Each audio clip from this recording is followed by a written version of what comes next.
नमस्कार, आप देख रहे हैं प्रभा साक्षी और मैं हूं आपके साथ रेणु तिवारी। यह हमारा खास प्रोग्राम है न्यूज़ रूम, जिसमें आज हम आप लोगों को देने जा रहे हैं बिहार की राजनीति से जुड़ी एक खास अपडेट। बिहार के मुख्यमंत्री नीतीश कुमार गुरुवार यानी कि 9 नवंबर को विधानसभा में हिंदुस्तान आवाम मोर्चा के अध्यक्ष जीतन राम मांझी पर भड़क उठे और कहा कि ये मेरी बेवकूफ़ी थी कि मैंने उन्हें मुख्यमंत्री बनाया था। इन्हें कोई सेंस नहीं है, वह ऐसे ही बेमतलब बोलते रहते हैं। हैरान करने वाली बात यह रही कि विधानसभा में बगल में बैठे तेजस्वी यादव ने उन्हें रोकने की कोशिश नहीं की। ऐसे में नीतीश कुमार के बर्ताव को लेकर बिहार की राजनीति एक बार फिर से गर्मा गई है। सभी दल राज्य में दलित वोटरों को साधने में जुट गए हैं। वहीं जीतन राम मांझी भी दलित समाज से आते हैं। बीजेपी भी दलित के मुद्दे को लेकर नीतीश कुमार को घेर रही है। मांझी के साथ किए गए दुर्व्यवहार को बीजेपी दलितों का अपमान बता रही है। मुख्यमंत्री नीतीश कुमार हम पार्टी के मुखिया मांझी से इतने खफा थे कि उन्होंने उनकी उम्र तक का लिहाज नहीं किया।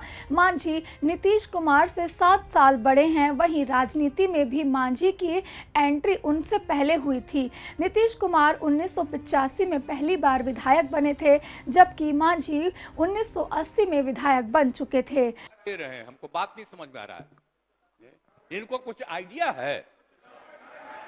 ये तो मेरी गलती है कि इस आदमी को हमने बना दिया था मुख्यमंत्री। नहीं, ठीक है, ये कोई सेंस नहीं है इसको, ऐसे ही बोलते रहता है, कोई मतलब नहीं है। बैठ जाएगा, हो गया। हम कह रहे थे कि आप ही लोगों के साथ रहिए। अध्यक्ष महोदय, भाग के चला आया था 7 पार्टी में। अध्यक्ष अभी महोदय, हम जान करके भगा दिए उधर। अध्यक्ष क्या उधर रहिए, इसीलिए हम कहेंगे बात हो गई है और सब समर्थन कर रहे हैं। प्रभारी मंत्री सुन लीजिए, बता रहे हैं, ये बहुत गलत बात सारे बोल रहे लोग हैं। समर्थन कर रहे हैं। और कोई सेंस है ये जो प्रचारित करता है? सुनो ना, बैठो ना यार, बैठो ना। अरे आप लोगों को जब छोड़ दिए थे, बैठिए, भूलिए मत बात बोल रहे हैं। अरे भूलिए मत। अरे 13 में जब आप लोगों को छोड़ दिए थे, अब अकेले थे, तो हम, अरे चुनो रे यार, कुछ जानते हो, बैठो। हम इसको बना दिए।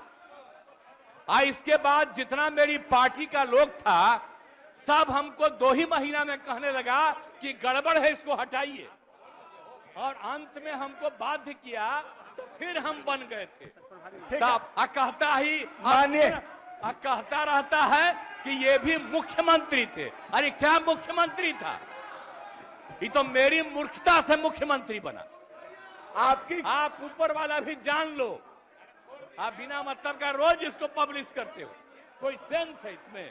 आई हम लोगों के साथ था, तब भी जाके उल्टा पुल्टा बोलता था, तो लगा दीजिए गवर्नर इसको।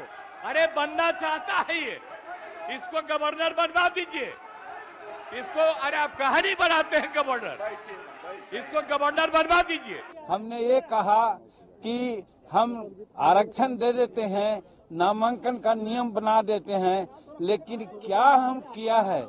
बाबा भीमराव अंबेडकर में जब आरक्षण की बात दी थी, तो हर 10 वर्ष पर समीक्षा की बात उन्होंने की थी।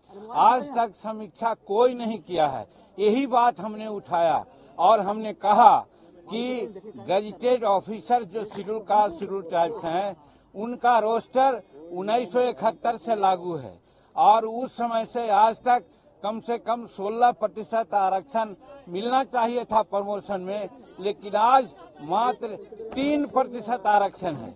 16% करने में बहुत समय लगेगा, ये हम कहना चाह रहे थे। इसी बीच में माननीय मुख्यमंत्री तमक करके उठ गए और उठ करके अनाप शनाप ऐसी बातें बोलने लगे। हमको तो आश्चर्य हुआ कि वही नीतीश कुमार हैं जो पहले थे, आज से कुछ दिन पहले। आज लगता है कि वो दूसरे रूप में यहाँ परोसे गए, दूसरे रूप में आए। हमको लगता है कहीं न कहीं उनकी दिमाग में कोई कमजोरियां है, इसके चलते वो ऐसा बोल रहे हैं। और हम उनके बारे में कहना चाहते हैं, वो बार बार तुम ताम की बात करते हैं।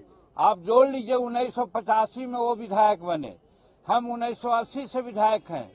उम्र में वो 74 साल के हैं, उम्र में हम 80 साल के हैं। तो वैसी परिस्थिति में तुम ताम करना कहाँ का उचित है, उसमें भी विधानसभा में। इसलिए हमको लगता है कि मानसिक संतुलन वो खो बैठे हैं, इसलिए वो ऐसा करते हैं। पहली बात। दूसरी बात, एक बार बार कहते हैं हमने तुमको मुख्यमंत्री बनाया। देहात में कहा जाता है कि भले भैया सिर मुड़ाती है, उसको दोहे में चुचुअट होती है, कीड़ा काटता है तो वो सिर मुड़ाता है। उसी प्रकार से नीतीश कुमार 2014 में हार गए। सब लोग कहने लगा नीतीश कुमार इस्तीफा दो, इस्तीफा दो। अपनी लाज बचाने के लिए एक सीधा साधा आदमी को मुख्यमंत्री बनाने का काम किया। जीतन मांझी को उन्होंने अंडर एस्टिमेट किया था, समझ लिया था कि ये तो भुइयां मुसहर का परिवार है, हम जो कहेंगे वो करेगा। आप लोग भी इसका गवाह हैं कि 2 महीना तक मुख्यमंत्री के रूप में उनकी बातें हमने कही। आप लोगों ने कहा कि जीतन मांझी रबर स्टैंप हैं, जीतन मांझी रिमोट से चल रहे हैं। सही बात है, हम आपको धन्यवाद देते हैं। आपकी इन बातों ने हमको प्रेरणा दी और प्रेरणा के बाद हम जब काम करने लगे तो यही इनके चमचा लोग कहा, ए नीतीश बाबू, जीतन मांझी को आप बनाए थे कि जो कहिएगा सो करेगा, तो ऐसा न करके राजहित में ऐसा ऐसा निर्णय ले रहा है। अगर 4-5 महीना रह गया आगे तो फिर आपको कुत्ता भी नहीं पूछेगा। निश्चित रूप में जीतन मांझी आगे का मुख्यमंत्री होगा। तब इसको हटाने के लिए इन्होंने क्या क्या नहीं किया। हमने इनको कहा कि आप फालतू इतना काम कर रहे हैं, इतना काम करने की जरूरत नहीं है।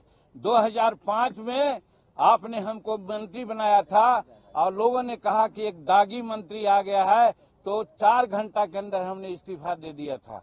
अगर आप चाहते कि मुख्यमंत्री पुनः हम बनना चाहते तो हम इस्तीफा दे देते, इसमें कहीं कोई बात नहीं। लेकिन ये बहुत लोगों के कहने पर क्या क्या उसमें कारगुजारी की आप लोग सब लोग जानते हैं। हाल ही में बिहार सरकार ने जो जातिगण सर्वे कराया था उसमें दलित समाज की आबादी 2.5 करोड़ से भी ज़्यादा है, जो कुल आबादी की 19% से ज़्यादा है। इसी रिपोर्ट के बाद नीतीश सरकार ने शेड्यूल कास्ट का आरक्षण 16% से बढ़ाकर 20% करने का फैसला किया। इसको लेकर विधानसभा में एक बिल किया गया जो सर्वसम्मति से पास हो गया। आरक्षण की सीमा बढ़ाने के नाम पर नीतीश कुमार ने दलित समाज को लुभाने के लिए भले ही चाल चल दी, लेकिन उनका रवैया ऐसा रहा तो दलित समाज के वोटरों के बीच उनकी छवि पर असर पड़ सकता है। इसी बीच हिंदुस्तान आवाम मोर्चा के अध्यक्ष मांझी ने कहा कि मैं दलित हूं, इसी वजह से नीतीश कुमार ने उन्हें मुख्यमंत्री बनाया था, लेकिन जब मैं बेहतर काम करने लगा तो पद से हटा दिया गया। नीतीश कुमार ने 2014 लोकसभा चुनाव के बाद जब सीएम पद छोड़ा था तो उन्होंने जीतन राम मांझी को ही सीएम बनाया था। इससे पहले जनसंख्या नियंत्रण को लेकर भी नीतीश कुमार ने विवादित बयान दिया था। उनके बयान की महिलाओं आयोग और बीजेपी की कड़ी आलोचना की थी। बहुत सारी महिलाओं ने उनका विरोध भी किया था और विधानसभा के बाहर आकर उन्होंने आंसू भी बहाए थे। हालांकि उन्होंने अपने बयान को लेकर माफी भी मांग ली थी। अब ये किस्सा कहां तक जाता है ये देखना दिलचस्प होगा। बिहार की राजनीति में नीतीश कुमार ने इस समय हलचल मचा रखी है। अब देखते हैं कि आगे के उनकी रणनीति क्या होती है। ऐसे ही लेटेस्ट अपडेट के लिए देश दुनिया की तमाम खबरों के लिए आप बने रहें प्रभा साक्षी के साथ। नमस्कार। अगर आप भी लेना चाहते हैं देश दुनिया की तमाम जानकारी तो आज ही सब्सक्राइब करें हमारे चैनल को। साथ ही नीचे दिए बेल आइकन को जरूर दबाएं ताकि हर अपडेट आप तक पहुंच सके।